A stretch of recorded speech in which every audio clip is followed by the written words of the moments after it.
ถามเพื่อนเก็บตกถามเพื่อนเก็บตก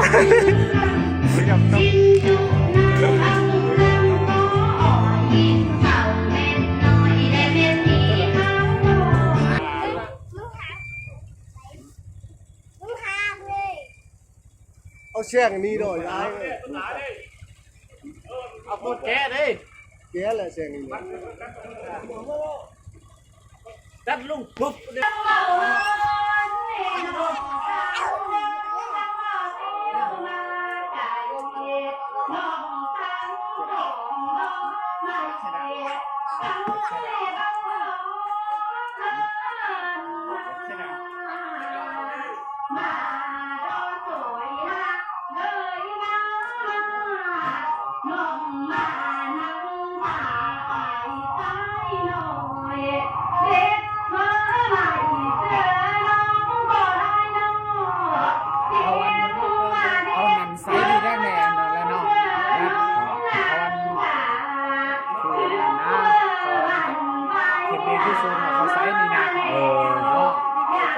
ไม่หวานเลยเฮ้ย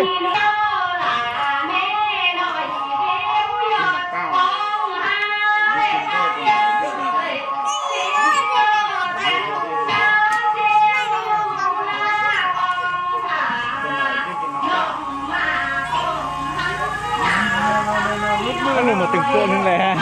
ลุกมือนะตายกดไลค์กันกะยังเอาเจอมาลุกเลยวะมาเป็นไฟให้แล้วแหละเกิดมาแล้วเริ่มมาแล้ว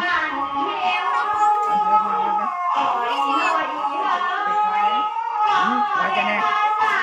ไว้กันแน่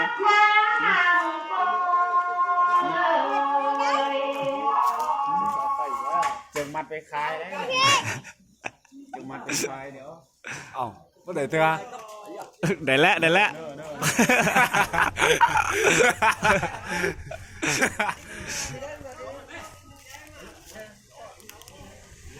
เฮ้ย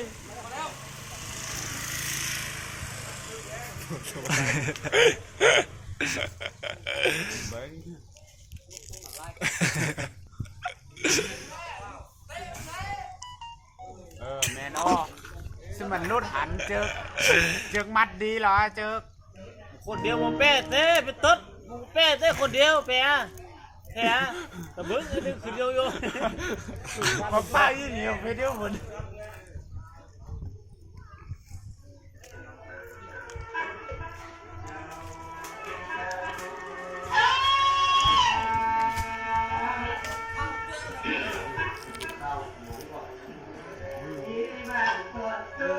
บ้าที่สายไฟเลย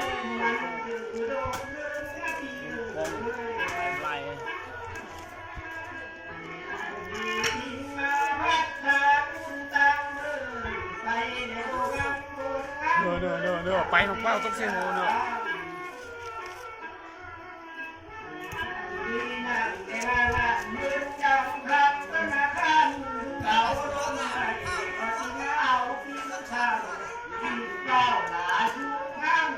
โอ้ยขี่ทราย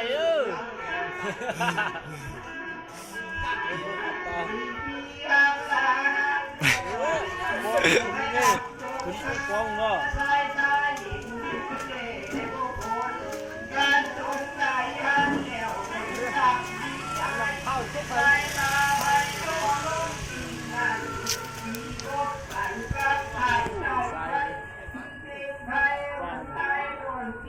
แม่มาครับแม่มาครับแม่โอ้ต้นสร้างครับหน่อยสร้างครับตำแหน่งลูกยังไงครับก็ได้นะคือเขาแก่แม่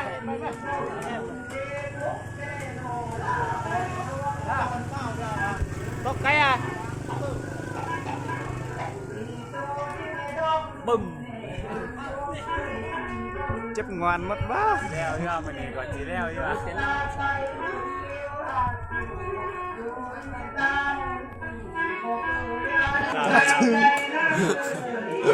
น่า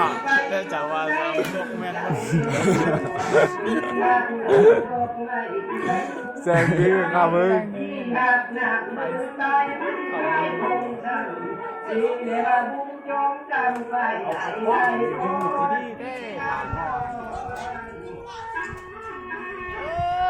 คายห้องได้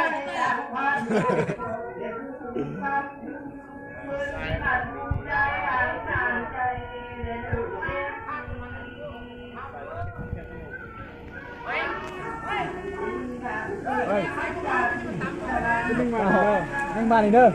เออเนี่ยนี่นึ่งมาเหรอ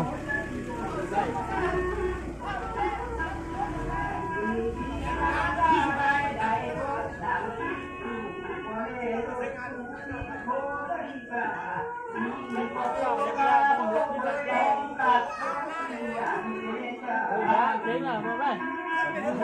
นั่งหากับเพื่อนยานจังอ่ะเฮ้ยมึงคอยยุ่งเกี่ยวเลยแห้งนี่มึงฮักเลย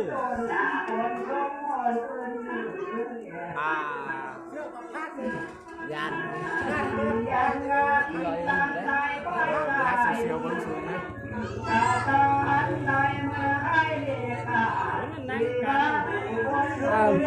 ลิงตัวนี้นี่ เติบ เต็มโตดู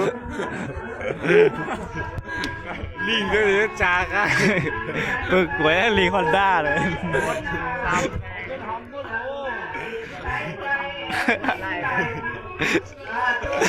หมดลายเนี่ยขัดขืนมากถึงจะเอาขั้นแล้วนะฮะตกโบยแล้ว เจ็บอ่ะกินเลยขาสั้นนั่นแหละเลี้ยงลิง เอาตัวไม้มือดู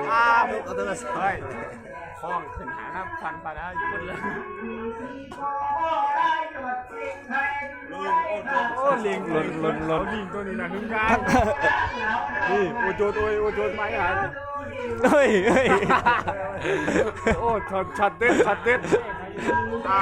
มีการติดทิปไอ้ ชัดเด็ด หัวเอาออกกันเลยไอ้ก็ต๊อกใช่หัวอ่ะ ชัดเด็ดเลยนะ เอามันพังงอนก็นะผ่านพัง คนยุติเกมดึงกองเชียร์มุดลายอีก แม่กุ้งมาช่วยแม่ช่วยมาลูกขอน้ำก็แม่จับดีเนอะ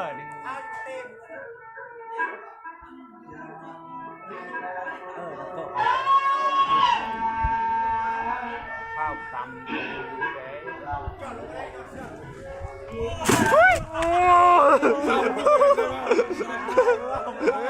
เจอกี่ประมาณ มัดคือบ่มัดเลย เจอประมาณดี